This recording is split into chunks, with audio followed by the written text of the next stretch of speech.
¿Qué tal? Buenas tardes a todos y bienvenidos al episodio 2 de esta historia crítica de la Iglesia Apostólica Católica y Romana. En esta ocasión trataremos el tema de Constantino el Grande y lo que sería la transformación del imperio eh, romano ya en sus vertientes occidental y oriental y su posterior unificación. Y dejaremos el tema de la caída del Imperio Romano para un episodio 3 posterior. Bien, hablar de Constantino es hablar de un instinto político muy audaz y un, un sagaz de las masas en las cuales gobernaba. Un gran entendedor de la política de masas y también la visión de cómo hacer perdurar un imperio pues para la posteridad o prácticamente para la eternidad.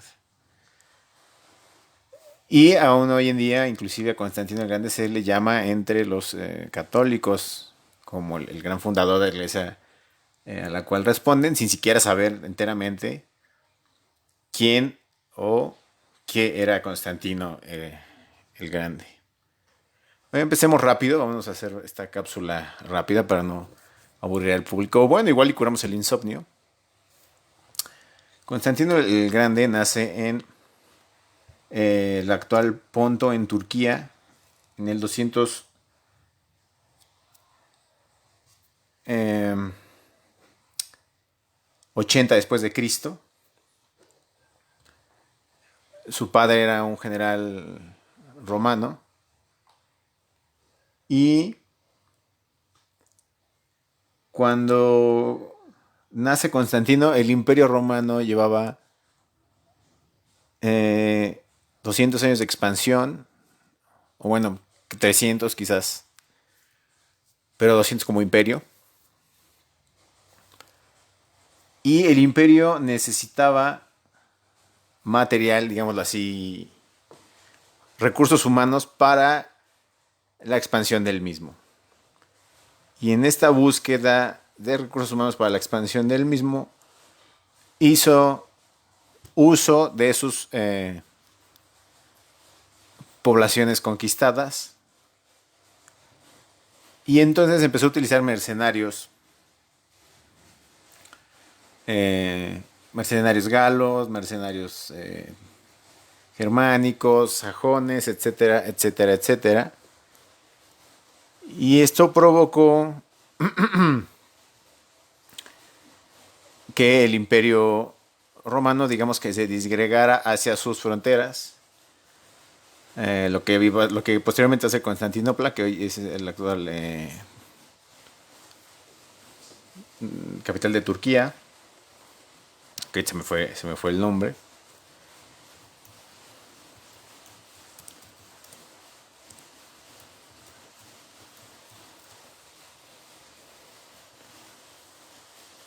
Estambul, dato curioso, no es la capital, la capital es Ankara, en fin, que era la frontera, digamos, con todo el oriente, entiendes, el imperio persa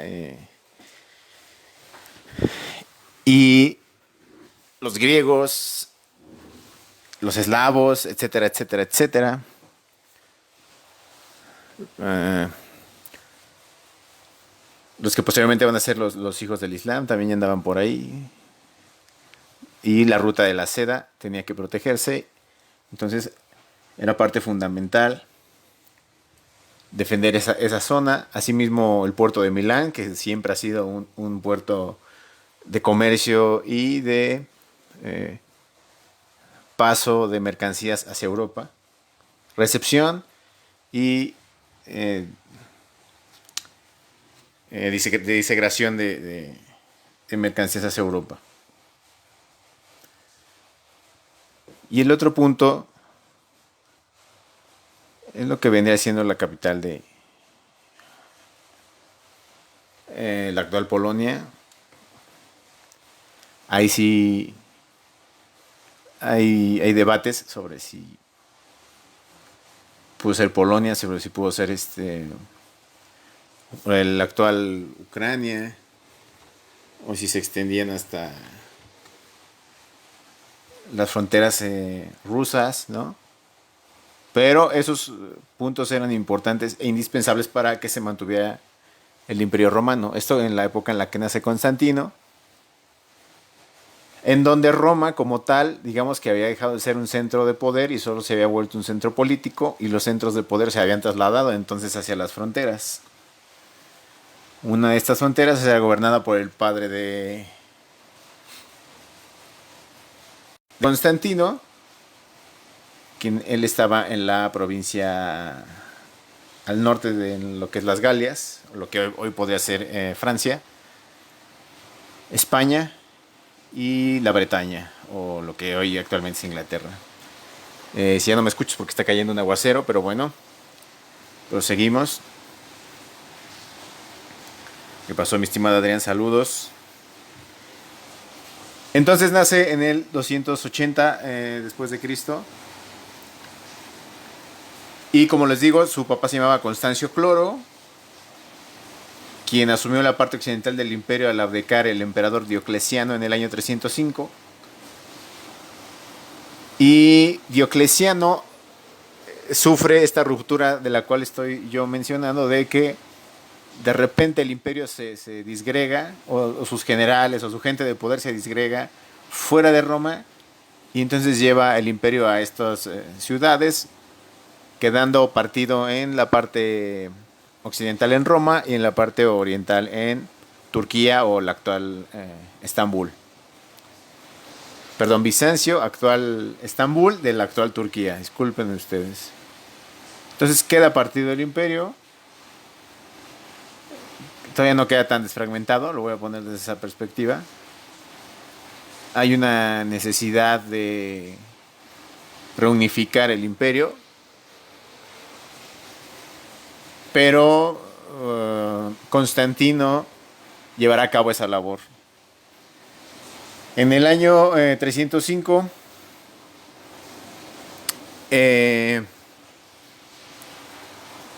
con la muerte de Diocleciano,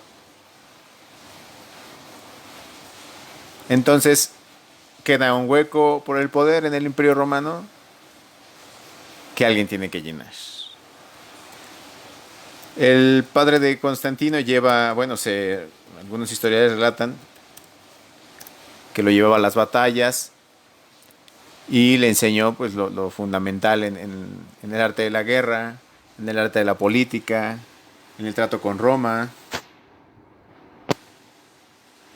Ok, gracias, estimado, estimado Chivo Martínez.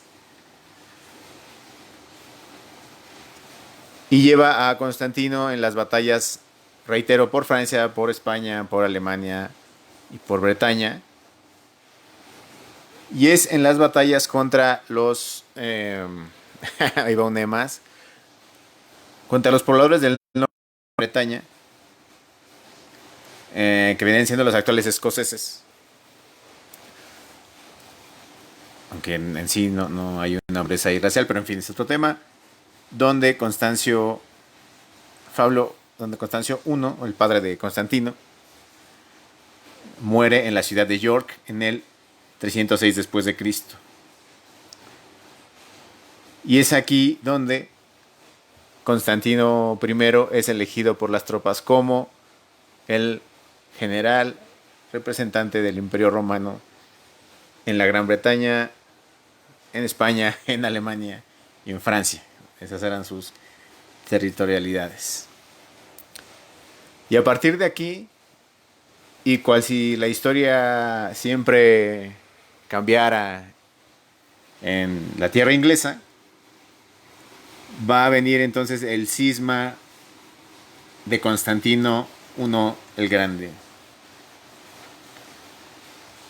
Tenía un rival en Roma que respondía al nombre de Magencio, que digamos que era un Augusto, O sea, el César de aquellos días en Roma, porque recordemos que en este momento para el 312, para el 311 ya estaba partido el imperio.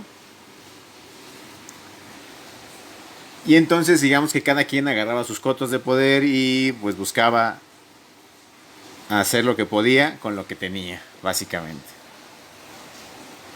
Y tomó esto Constantino como una parte fundamental para realizar sus campañas.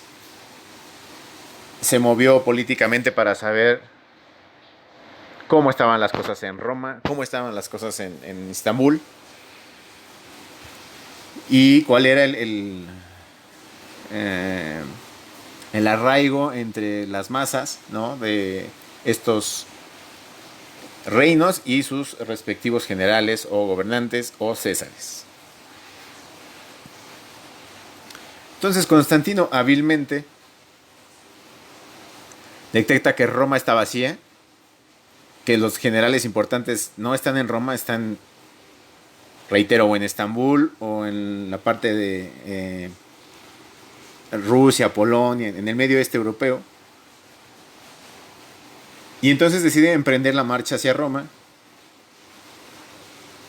No quiero decir que no tuvo problemas, pero digamos que no tuvo batallas muy relevantes. La verdad es que aplanó.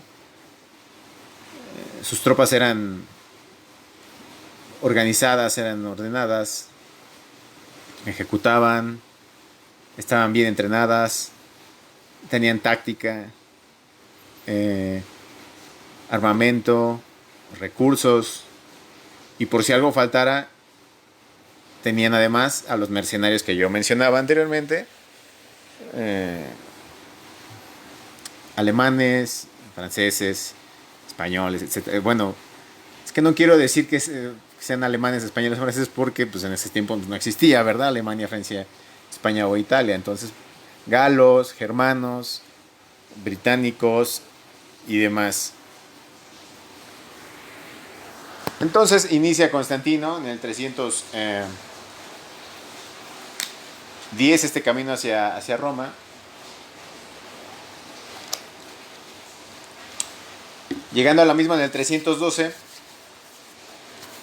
y atravesando el puente de Milvio, donde tuvo su más grande batalla contra las tropas de Magencio, ganando esta batalla e imponiéndose él como el gobernante supremo en Roma, en el 312 después de Cristo. Y con esto obtuvo la parte occidental del imperio y aún le faltaba conquistar la parte oriental, que estaba controlada por Licinio. Licinio era otro jefe o rival que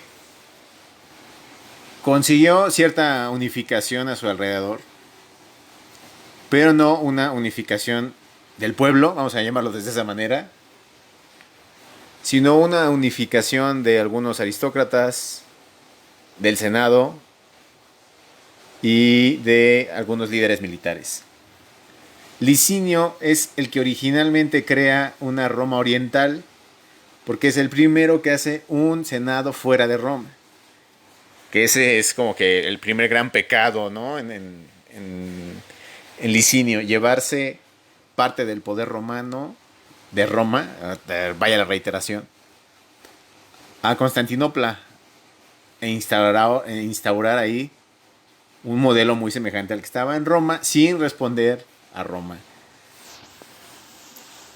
Es muy característico de estas épocas el simbolismo que adquiere la ciudad de Roma, como lo habrán notado, porque al final de cuentas representaba, quizás aún hoy en día representa, la cuna de una civilización y de un imperio que culturalmente se impuso prácticamente en toda Europa, en el norte de África y en una parte en el medio este europeo y en alguna parte del Medio Oriente.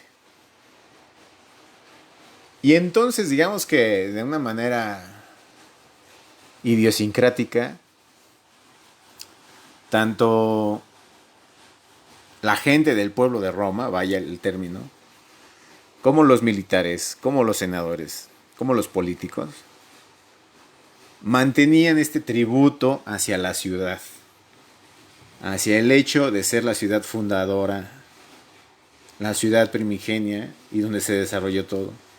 Entonces cuando Licinio parte o le quita esta magia fundacional, lo voy a dejar así, entre comillas, a la ciudad de Roma, obviamente muchos eh, hombres característicos o que se identificaban con la ciudad de Roma, por lo que representaba, pues se ven en la necesidad de buscar un realce hacia la entidad romana y hacia el ser romano. Y esto lo detecta Constantino, porque además no solo permeaba en las grandes esferas lo del ser romano, sino también en las esferas bajas, inclusive entre los enemigos de Roma, permeaba esta idea de que tienes que conquistar la ciudad que se fundamentó bajo los términos de el ser romano, de la ciudad romana, de la divinidad de Roma y todo lo que representaba, reitero. Constantino entonces huele muy bien este asunto y en cuanto se planta en Roma, ya como emperador, propone, o más bien dice, yo voy a unificar los reinos.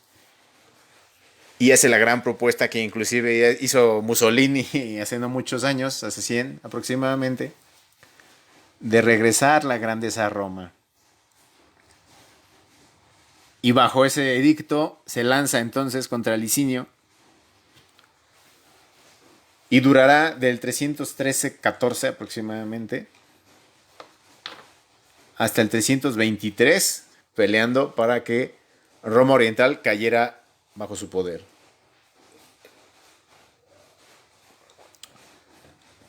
Es en el 323, con la batalla de Adrianópolis, con la que Constantino se hace de la Roma Oriental. Y curiosamente, no deshace el Senado del Roma Oriental, ni el Estado de Roma Oriental, ni unifica realmente el poder romano, porque al final de cuentas Constantino entiende muy bien que el poder es él y que lo que unifica a Roma es él, como emperador. Entonces cuando llega a la ciudad de Constantino, se plasma como el representante absoluto del poder romano y de Roma. O sea, Roma está en él. Él es Roma y en consecuencia todo lo que lo rodea va a ser Roma. Es un juego político bastante engañoso, lo reconozco. Eh, Me traumé con lo que me comentó hace rato mi amigo el Chivo de que deje de decir tanto él, lo voy a intentar. Entonces es un juego político engañoso, pero funcionable. Porque mantuvo contentos a todos por un momento. Tanto al clero como, bueno, es que el clero todavía no era tan importante. A los líderes de guerra, a los senadores y al pueblo.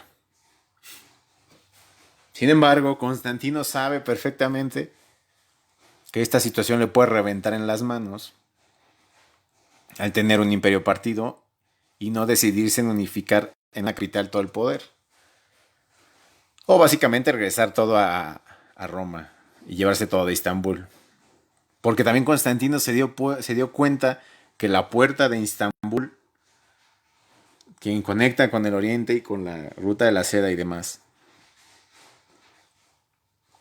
permite a la Europa central abastecerse de cantidad de mercancías y asimismo tecnologías y demás cosas que llegan a través de la seda y que pueden ir a la inversa de Europa hacia otros lados.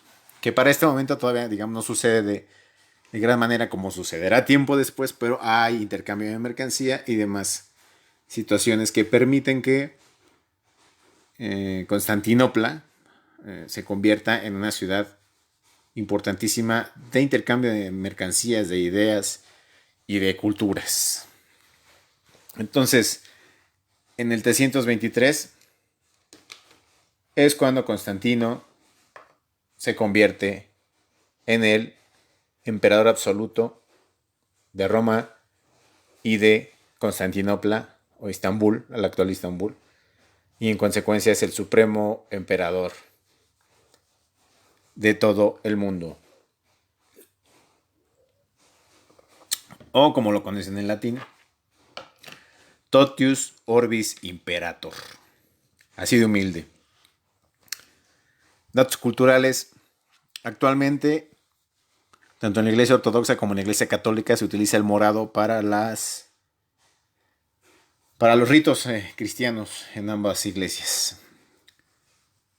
Y esto es porque a Constantino le gustaba el color morado y le gustaba vestirse de color morado. No hay nada de pureza en el color, no hay nada de divino, no hay nada de que es el color elegido por Cristo o representa la pena o la tristeza. No, es el color favorito de Constantino y es por eso que se siguen vistiendo de morado los líderes de la iglesia católica y de la iglesia ortodoxa. Porque obviamente ellos se siguen creyendo los únicos emperadores del mundo, los Totius Orbis Imperator. Muy bien. Regresémonos al 313 después de Cristo. Constantino entonces, en su camino hacia Roma, se percata que el cristianismo está permeando entre la población ajena a la romana. Se da cuenta que quienes lo están apoyando de manera mercenaria, otra vez repito, galos, germanos, ibéricos, de la Bretaña, bereberes en algún caso,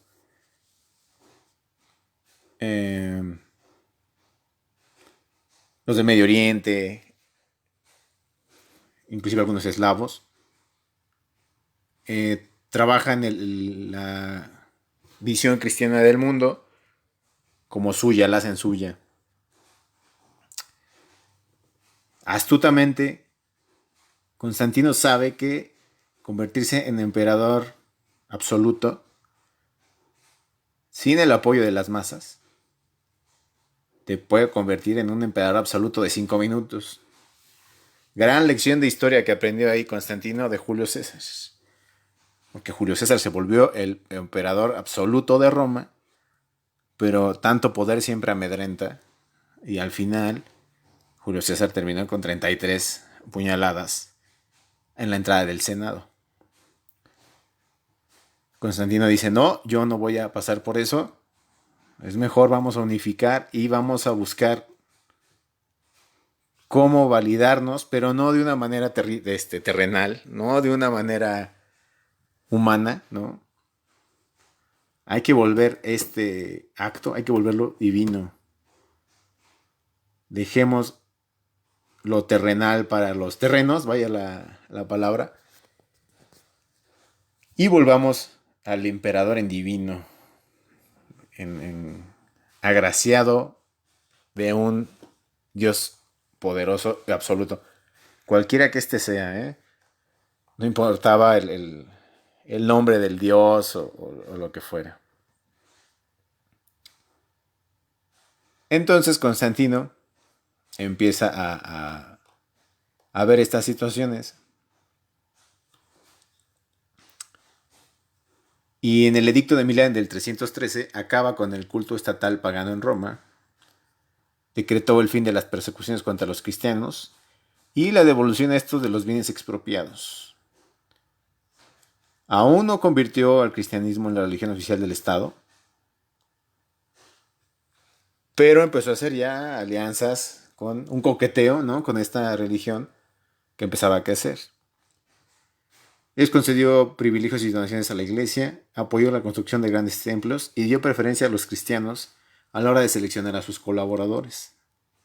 A cambio, otras comunidades religiosas comenzaron a ser perseguidas dentro del imperio. ¿Y cuál es la religión que siempre se persigue en todos los imperios? Los judíos, ¿no? Que tenemos un problema, persigue judíos. ¿Hay alguna? Hay que perseguir judíos. No hay agua, hay que perseguir judíos.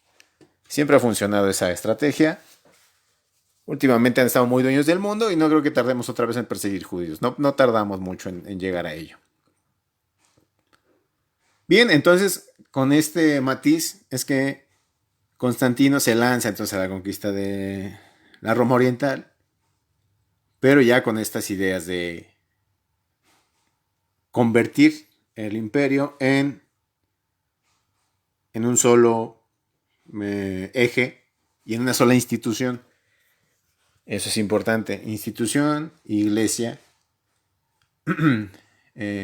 iglesia, Estado y ejército. Los tres ejes primordiales de la institución que fundó Constantino. Que si lo contraponemos con los días actuales, pues bueno, creo que no hay muchas diferencias. Y muchos quieren ser emperadores también. Pero eso ya lo dejo a criterio de cada quien, que saque sus propias conclusiones. Bien, entonces, temeroso de que las disputas teológicas rompieran la unidad de la religión cristiana, puso el poder a disposición de la jerarquía eclesiástica para combatir las numerosas herejías de la época. Y ya en el 317, después de Cristo, dictó leyes contra los donatistas, a quien el concilio de Arles había situado fuera de la ortodoxia cristiana. Otro punto importante, Constantino no solo unifica un imperio, no solo unifica un ejército bajo su imperio, sino que la religión a la cual ahora se va a convertir también la empieza a institucionalizar, la empieza a jerarquizar y ya empieza a fundamentar el credo. Saludos, mi estimado Aldo. Y empieza a unificar todo. Un solo emperador, una sola regla. Se le atribuye la frase de un solo Dios, un solo imperio, un emperador. Que posteriormente el Führer la trasladaría a Ein Reich, ein Volk, ein Führer. O lo que es lo mismo, un reino, un pueblo, un Führer. ¿No? Tradiciones europeas tan mágicas, tan nuestras.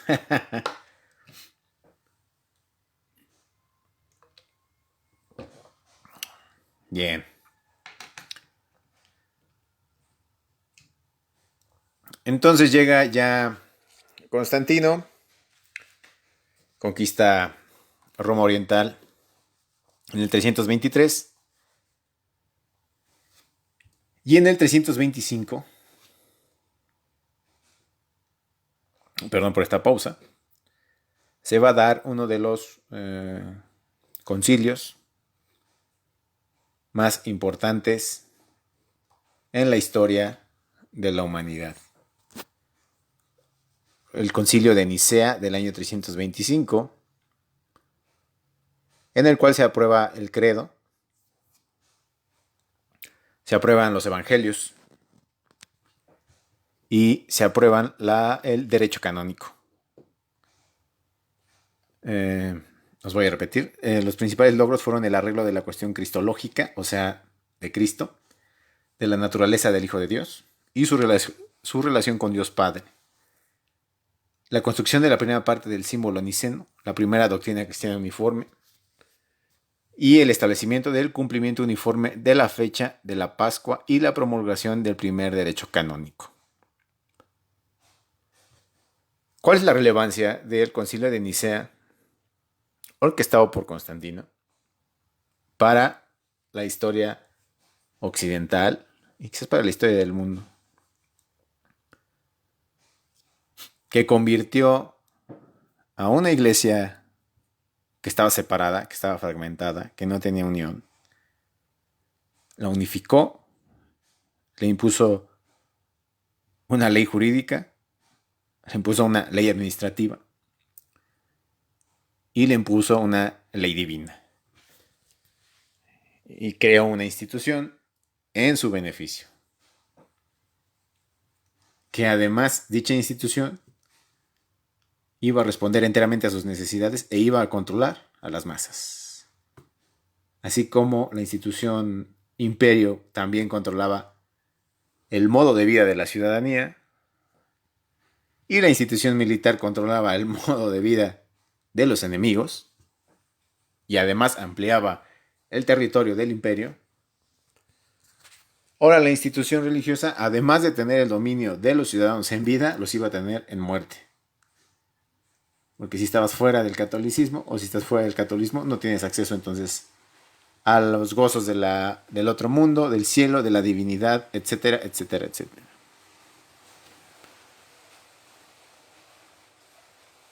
Algunos comentan que la selección de los evangelios, cuáles iban a ser y cómo iban a eh, responder a las preguntas de los feligreses o de la feligresía o inclusive de los mismos jerarcas eclesiásticos, pues fue la siguiente.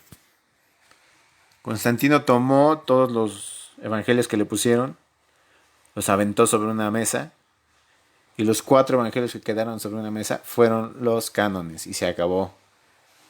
Nadie más iba a decir algo a ese respecto. ¿O alguien se iba a oponer a Constantino? Claro que no. Además la iglesia le convenía, iban a tener más poder del que iban ya adquiriendo e iban siguiendo ya el rastro de ser una institución con una expansión rapidísima. Después nos vamos a otras cuestiones místicas. Ahí se da el credo, se da esta trilogía de Dios Padre, Dios Hijo, Dios Espíritu Santo. Y se instaura entonces lo que a la postre ya conoceríamos como Iglesia Católica, Apostólica y Romana.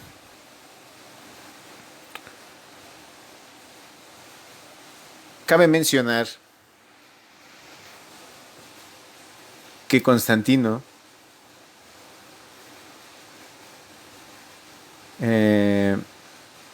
tuvo una visión en la batalla de Adrianópolis.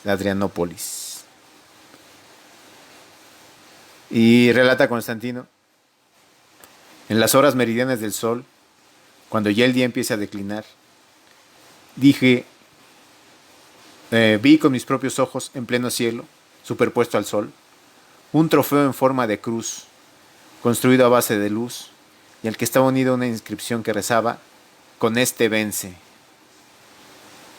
Es así como Constantino relata la aparición de la cruz en la batalla de Adrianópolis, la cual lo llevó a ganar dicha batalla y a hacerse con el imperio de Roma en toda su forma. Y aquí viene uno de los grandes debates de la teología cristiana, el misterio de la cruz. Otra invención de Constantino, tampoco hay mucho que estudiarle, pero para los teólogos es importante saber por qué la cruz y demás. Ya analizaremos más adelante esas cuestiones de la teología católica.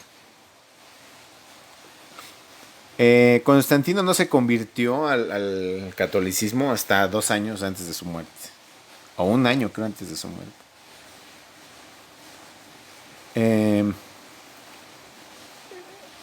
Obviamente la religión de Constantino era Constantino mismo, no hay mayor duda al respecto. Se bautiza hasta el 336, él muere en el 337 y durante todo este proceso de prácticamente 30 años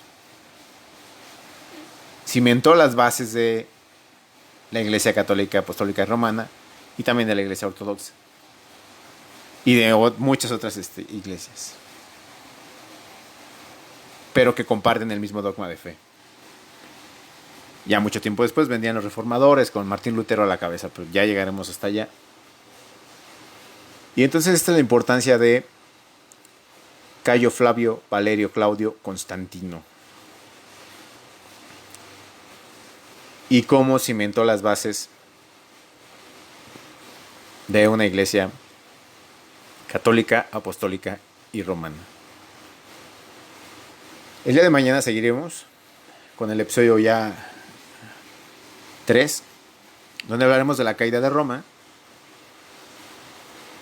y dejaremos ya todo preparado para llegar entonces a el primer papado, digamos, independiente, entre comillas, del Imperio Bizantino, y pues ya impuesto como papado, como una iglesia poderosa, como una iglesia que empieza a tener registro de nacimientos, de bodas, de muertes, y una iglesia que empieza a controlar la vida de la sociedad, que va a ocupar el hueco que va a dejar el Imperio Romano, lo va a llenar la iglesia católica romana en Europa Occidental, y que nosotros recibiremos posteriormente, algunos años después, dicha doctrina y dichas formas y dicha jerarquía e institucionalidad cristiana o romana o eclesiástica, y a la cual aún hoy en día responden muchas personas. Y entonces, como podemos ver desde un inicio, la iglesia romana fue pensada para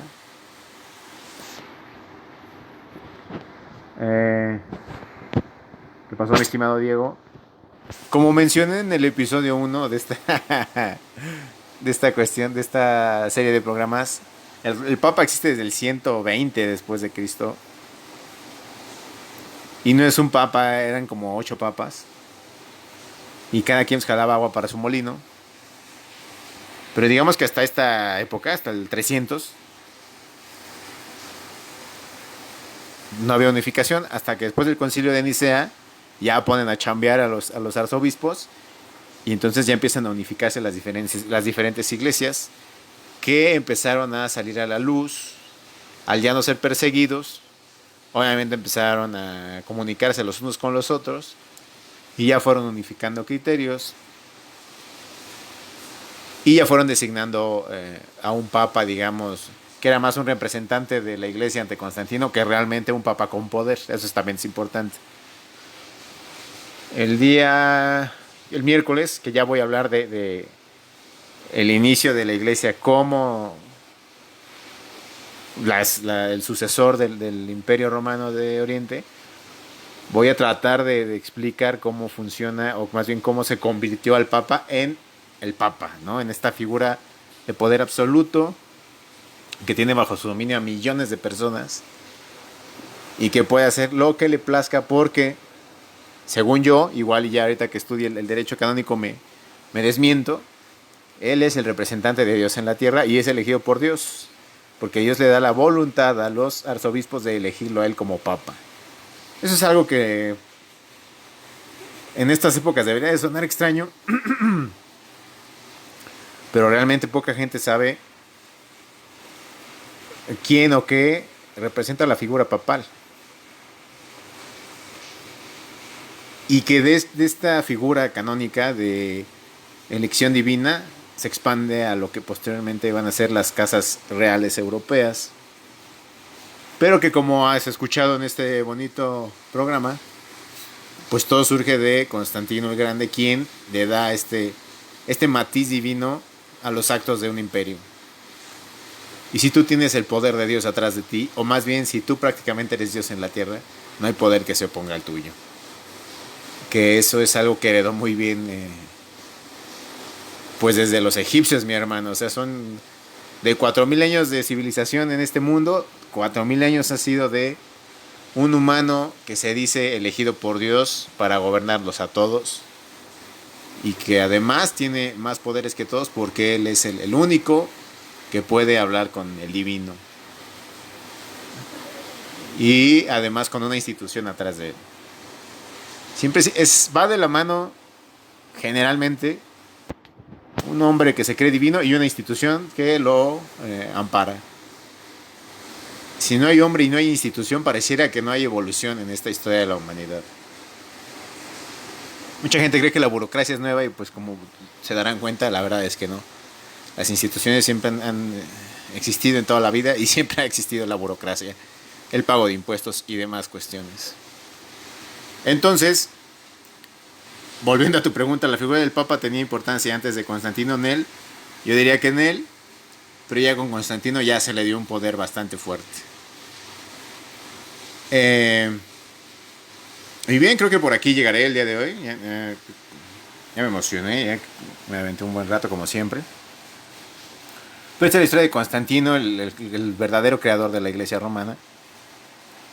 Nada más porque no me sé estas cuestiones del credo católico y esas cosas, pero según yo, el credo era, es una declaración de Constantino como rey de los dos imperios. No es nada de que creo en un Dios Padre Todopoderoso, no. Bendito Internet, ¿no? Dice, creo en Dios Padre Todopoderoso, creador del cielo y de la tierra. Ahí es, creo en Roma, creadora del cielo y de la tierra. En algún lado leí que este credo es realmente el discurso que se aventó Constantino cuando llegó al poder absoluto. Y ya nada más le echaron de su ronco pecho durante el concilio de Nicea para volverlo, digamos, divino. Pero no tiene nada que ver con el Dios absoluto o el Dios en el que ustedes creen. Ay, qué payaso me oí, pero el Dios del catolicismo así lo voy a dejar. Viene de otros arquetipos romanos enteramente y de alusiones de Constantino. O sea, él mismo, básicamente. No hay más allá que decir eso. También la forma en la que se visten los papas y demás. La forma en la que le gustaba vestirse a Constantino. Por eso ambas iglesias usan esos vestidos tan llamativos. Que son vestidos bizantinos enteramente. Con el uso de la seda y demás. Y la forma del corte, el famosísimo gorro papal, el báculo y demás. Eso le gustaba a Constantino. No hay nada de divino en ello, reitero. Pero bueno, espero haberlos entretenido y si no al menos haberles quitado el insomnio. Y nos estaremos viendo el día de mañana. Tengan ustedes una excelente noche. Si les agarra la lluvia, no se mojen porque estamos viejitos y nos podemos enfermar más allá del COVID. Muy bien. Si no hay más preguntas, tengan una linda tarde. Nos estamos viendo. Rock and roll.